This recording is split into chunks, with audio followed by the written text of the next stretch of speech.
It is Tuesday, January 16th, 2024. This is another edition of Baseball Today. That is my man, Trevor Plouffe. I am Chris Rose. Producer Dan is along for the ride as well.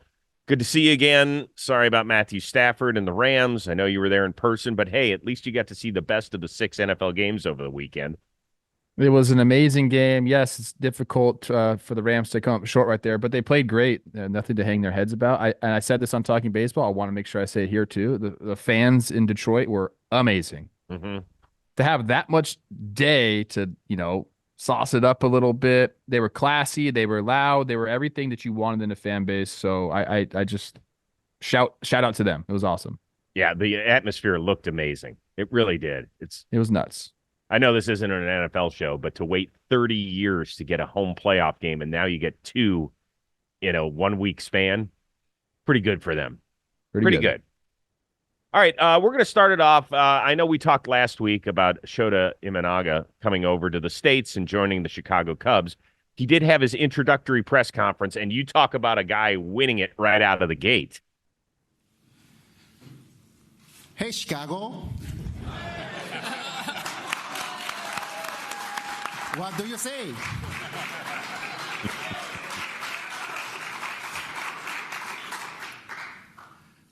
Cubs gonna win today. Way to fly the W right out of the gate, dude. He got me fired up, and I actually didn't know where he was going when I first heard the clip, and I was like, oh, okay, I got it now. Solid right there. I like it. There's been a lot of these great introductory press conferences. That was one of the better ones. That was cool.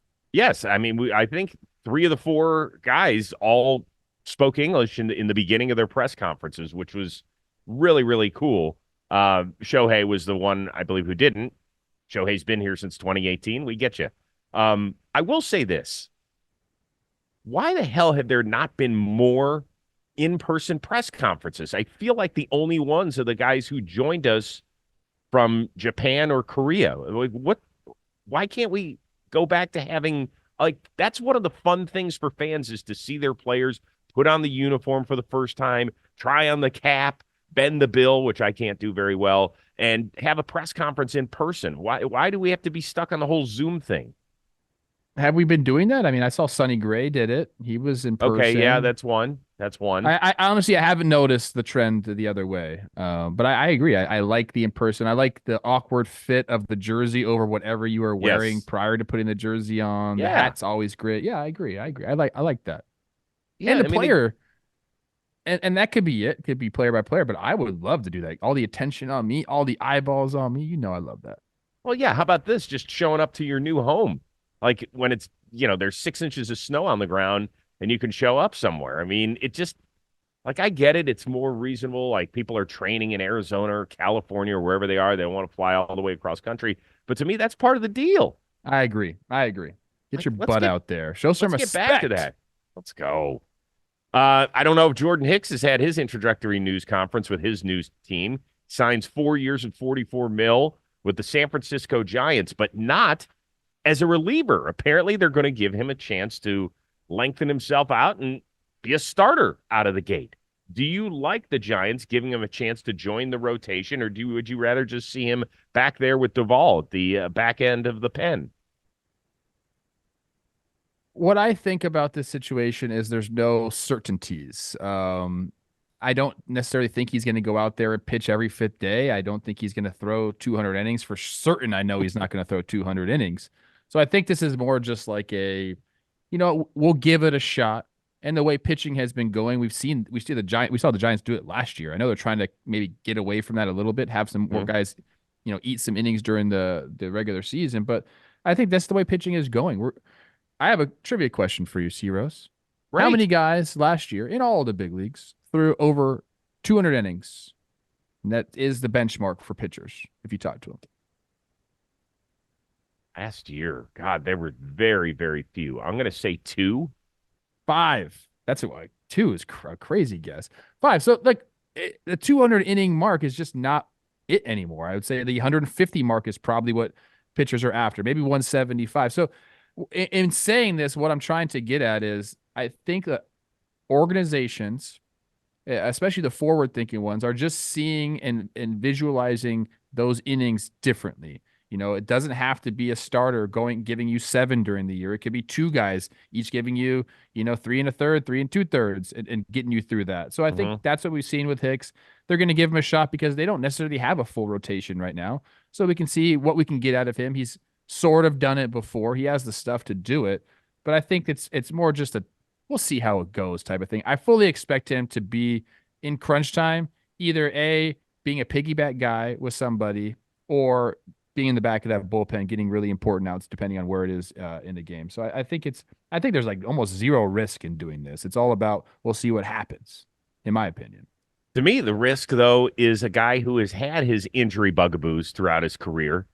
Is this going to screw him up, right? Like, do you really want him pitching 4 innings on a given day? Like, I understand their situation. They've got a couple of starting pitchers that they really need to rely on that aren't going to be available until later in the season, right? Cobb and Ray are both coming off of injuries. We don't know exactly when they're going to be dialed in. Might be mid-season, might be a little bit before that in Cobb's case. So they've got some innings they do need to fill. But wouldn't you rather just build a dominant back end of the bullpen with those 2 fireballers coming out and Hicks throwing 103-mile-an-hour sinkers? Like, I'm good with that. I don't need him to try and figure out how to maneuver a lineup, and get through it twice. I think the needs just change throughout the season. I think, during the beginning parts of the regular season, you don't necessarily need a 2-headed monster in the back of your rotation or in the back of your bullpen. That's nice to have. But you can get by with using different guys. You need to get some innings in the beginning of the season. Towards the end, I think it's all about your bullpen. I mean, even the best starters in the playoffs are going to go through the lineup twice. Like, very few times lately have we seen even the best starters in the world go 3 times through the order. So I think that's when you need to focus on the back end of the bullpen. We'll see how it goes. I don't expect him to be a starter, even though there are some incentives. I think starting at 100 innings, he gets an extra $2 million maxed out if he does all those, eats all those innings. I understand that. And just in case you're curious, he's made 8 career major league starts, ERA near 5.5 and 26 1/3 career innings. Most pitches you ever thrown in a game is 82, and he's only pitched into the 5th inning twice as a starter. And that's in, I believe, 2022 when that happened. So we'll see. The reason I'm wearing a Cubs hat is because they had CubsCon over the weekend, and I always think that's a big fun event. They get almost everybody that shows up that's any sort of name on their team. I am guessing that ownership might want to speak to their star shortstop, Dansby Swanson, after he came up with this little one. Before we get to next year, we got to re-sign Belly. So that's all I'm going to say.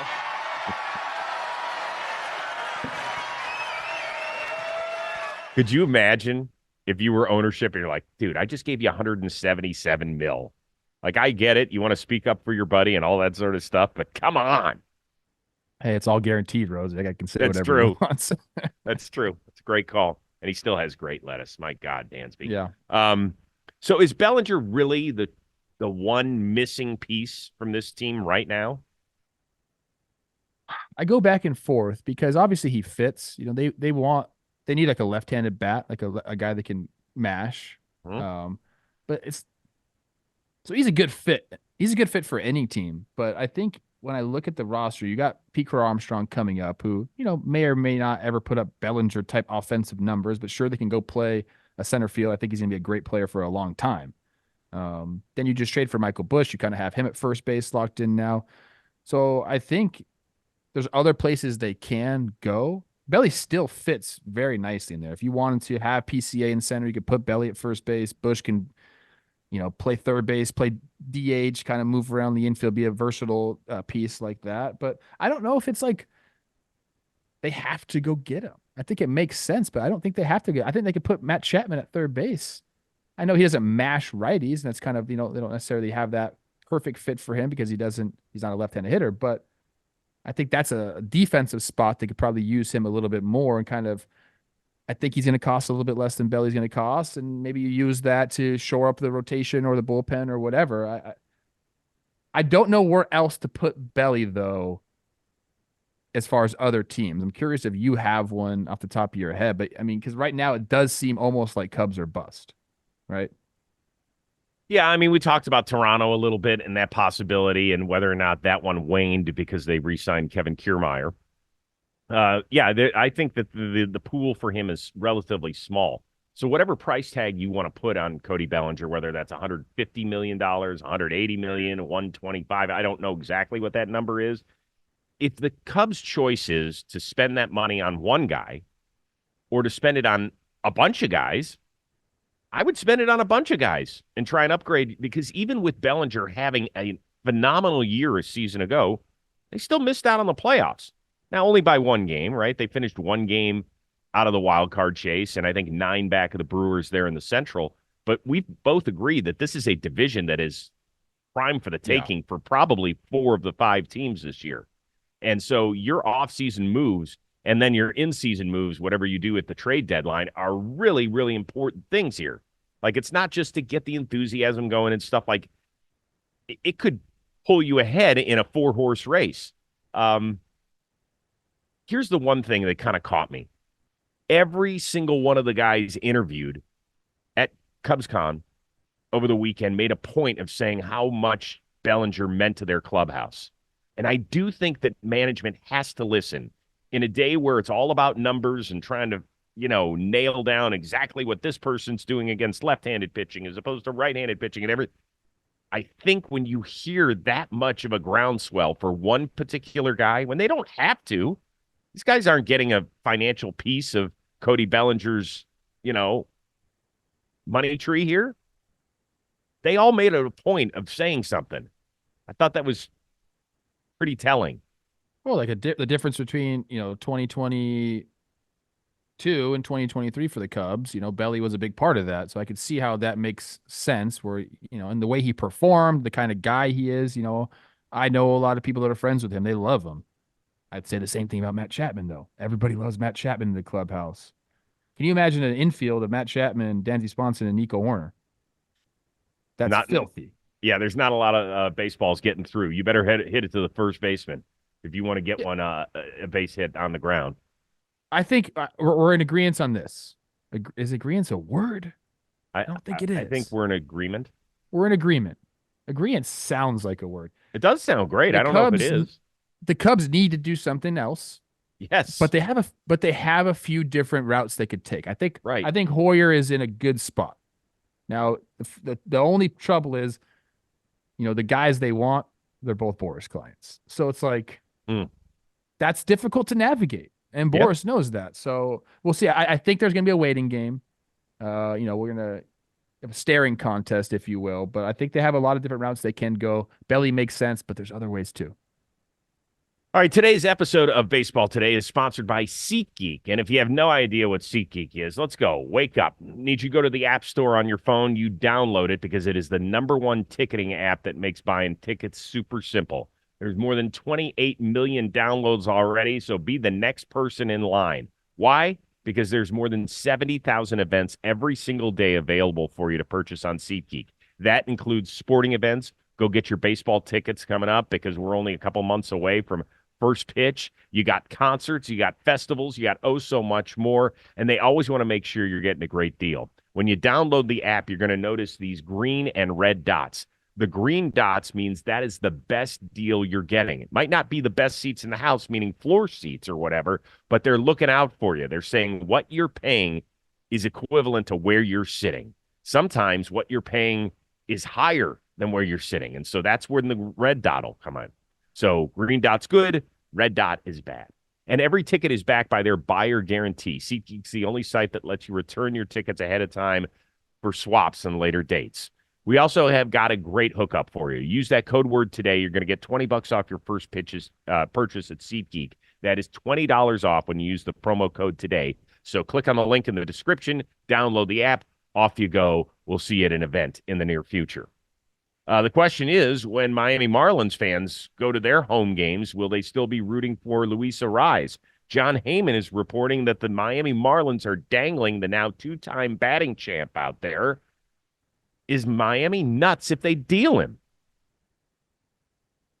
I mean, yeah. If you're a Marlins fan, obviously you just can't keep doing this. Like you have a core of guys there. right now. Like the roster there has a couple core, 3, 4 core guys that you can start to build around. But it seems to me the front office is saying, well, these guys are at max value or somewhere near max value. Let's go trade for the future. Like the future has to eventually come. Can't always look to the future. The future has to be now at some point. So like, if you're a Marlins fan, I think that's the frustrating part of all of this is you see like how many times have we talked about, man, the Marlins got some pitching. They just got some offense. Like, what? Look out. Like it's been the case for quite some time. And now you're talking about some of these guys, the foundation that you had, you want to get rid of. You make a trade, you get rid of another pitcher last year who's turned out to be excellent for the Twins. They signed him to a long-term deal, so he's going to be there. And you get Arraez, and it seems like a win. And he does all these things, and now your franchise is in the national spotlight because a guy's hitting 400 halfway through the season. That makes you feel good as a fan. But now we're going to shop him to trade him for what? For some guys you hope are half the fucking hitter that he is? Like, eventually you have to just take these guys that are good at baseball and build around them and try to compete. I know you're in a tough division, but guess what? We just added playoff spots. There's more playoff spots than ever in the history of baseball. So, like, let's keep some of our guys and build around them. So I think they are nuts if they trade him. It doesn't make any sense. A likable guy can be the face of your franchise. There's some butter knife stats out there that if you compare his start of his career to a one Tony Gwynn, it's eerily similar. So don't tell me like this is good for your franchise to go get some prospects. It's not. Like you need to keep guys like this. So if you're asking me, do I think they're crazy or nuts? Yes. This is a guy that you lock up. And I honestly think it wouldn't cost you what you think it would cost you to lock him up. I think he likes playing in Miami. I think you get him to be your guy. Guess what? That hit tool ain't going anywhere. Now the defense is a liability and, whatever else comes along with it, the guy's going to hit forever. So he's a guy you can build around Miami. Just saying. Not nuts. It's disrespectful to your fan base. You talked about getting those additional playoff spots. Guess who got one last year? The Miami Marlins. Yes, it was the first time that they got in during a full season since they won it all in 2003. They made it during the COVID year when we only played 60 games. But I'm talking about where you have to grind it out for 162. Guess who punched their ticket? The Marlins. There's always some of these organizations that I think they forget this. You need some guys that are sewn in guys. And what I mean by sewn in, on the back of the jersey, we can sew in their names so that your fan base can now purchase those. I can't have a bunch of Velcro guys, meaning, okay, I'll put their name in Velcro on the back so that by the time I turn them around and trade them for something else, we can just rip that off and put the next guy in line. That's not fair. Like, go ask how many teams have young guys that they feel like they can cheer for, right? I mean, my Guardians are a perfect example. You could have a Lindor jersey, but you knew at some point he was going to get traded. So by the time they finally signed Jose Ramirez, that they made him a sewn-in guy because for years, Guardians fans were too worried about buying a jersey for a guy that they thought was going to be traded by next year.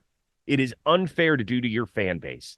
It just does not make sense. Now, some people will say baseball, well, he's a singles hitter. Well, shit, he was a singles hitter when you traded for him. That didn't happen last year where he went from 35 homers up in Minnesota to 8 last year or 10 or whatever the hell he hit. That's not who he is. You know what he is. Go find some other guys and go find some freaking free agents that you can pay to that will actually produce, not Avisail Garcias of the world. Like I said, this is the thing about a guy like Arraez too. Yeah, he might not hit homers, but his swing is going to show up. Right. Like the slumps just aren't necessarily going to be there. He's still going to have some bumps in the road throughout a season, 100%. But he's going to hit, dude. Like last year, he had a 380 on base percentage. Let him get on base, and the rest of the guys can figure out how to hit. It was higher 393. Than that. Oh, I think career he's a 380. Career he's a 379. Yeah, I mean, come on. Yeah, you got to have a guy like this. And okay, we talk about this on the show quite often. He's essentially another coach, man. Get him around some young guys. Talk about hitting. This guy has learned from Rod Carew, Tony Oliva. Him and Nelson Cruz work together a lot. Like, this is what you want in Yeah. your clubhouse, especially with the way the game is going. My Venezuelan brothers, my Dominican brothers, like they get together and you got to keep them. Yep. We haven't spent a ton of time talking about Josh Hader this offseason, top closer on the market. Which team that realistically could reach his price tag is in most need of his services? This one doesn't have to, we don't have to go 5 minutes on this. Let's go quicker. I know they just won the World Series, but the Rangers make a lot of sense to me. And their bullpen actually performed amicably during the playoffs, but that was kind of the spot that we looked at a lot. Like Jose Leclerc was good, but how much can he pitch? I think adding a guy like Hader kind of goes along with what they've done over the last few off seasons. Just go out and get your guy. You got a problem, let's go out and fix it. Go out and spend some money and address your roster. Hader's a guy I think that would look really good in a Rangers uniform. I'm going to kind of go off the beaten path a little bit. Why doesn't Toronto make a play for him? You know, like we know you've got studs all over the place.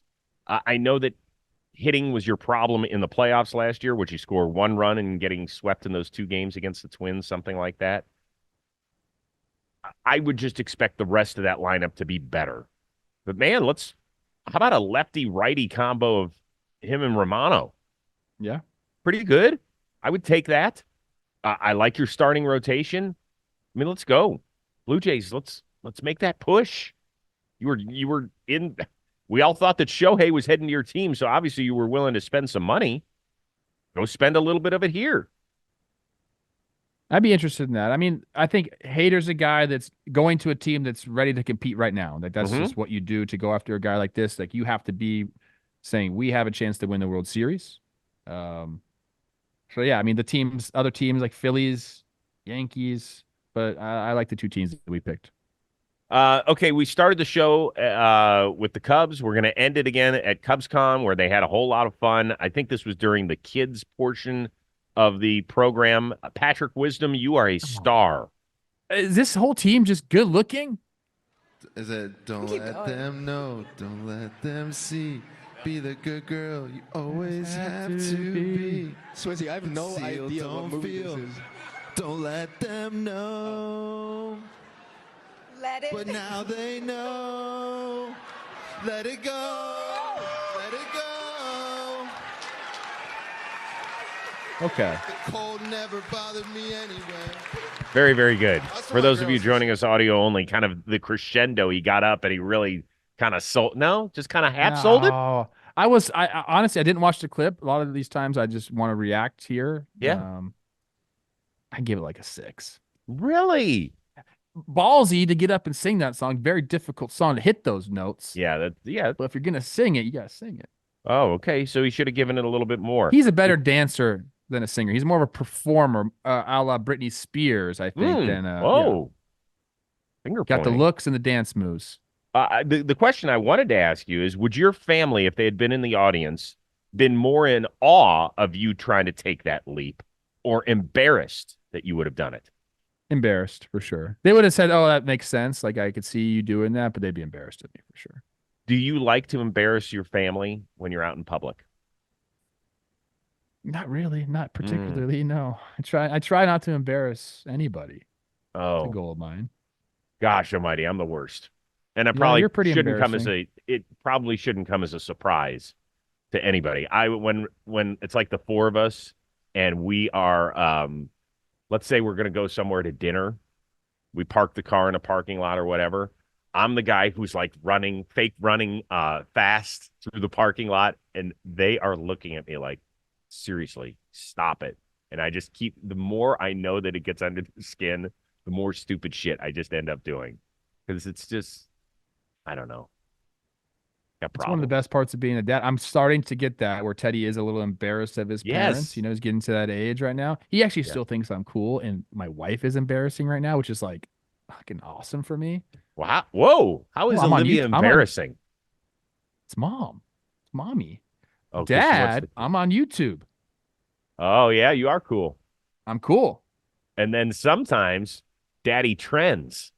Yeah, sometimes daddy, baseball player, YouTube. I'm still cool. Mom's out right now. It's actually really nice for me because typically, mama's boy.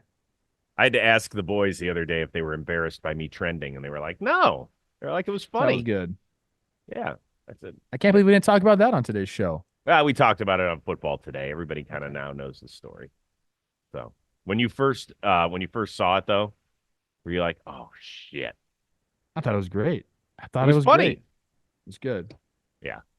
Our director Sarah killed it because she took the camera cut right as MJD did that. Yep. You and MJD were in the same building on Sunday night. He was there. He calls the Rams games on radio. Oh, cool. You guys could have. Yeah, I saw a bunch of people. I saw Golden Tate came in and said what's up. And Calvin Johnson was there. Barry Sanders was there. Didn't Eminem meet was those there. guys. I didn't meet them. Oh, okay. Sorry.